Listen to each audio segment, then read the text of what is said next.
यो video Biscay जात्राको हो। बिस्के जात्रा भक्तपुरको सबैभन्दा लोकप्रिय चाडपर्वहरूमध्ये एक हो।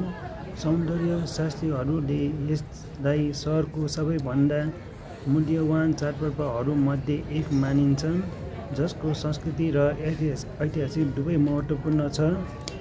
अप्रिलको मध्यमा मनाइने यस जात्रा मार्फत मानिसहरूले वसन्त वा वसन्तलाई स्वागत गर्दछन्।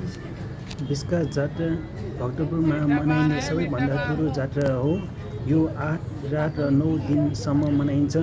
यसैले यसलाई च्यासा गुनगुवा जात्रा पनि भनिन्छ, जसको अर्थ 8 रात र 9 दिनको जात्रा हो। यो जात्रालाई बिस्का जात्रा र विश्वध्वज जात्रा पनि भनिन्छ। यो तपाईले कहिल्यै देख्नु नभएको सबैभन्दा पागल चाडपर्व हुन सक्छ। यो जात्रामा मानिसको क्रेज अवर्णनीय छ। यस चाडपर्वमा भाग लिनको लागि देशका विभिन्न भागहरूका हजारौं मानिसहरू भक्तपुरमा भेला हुन्छन्। यहाँ यति धेरै मान्छे हुनेछन् जुन तपाईले अनुमान पनि गर्न सक्नुहुन्न।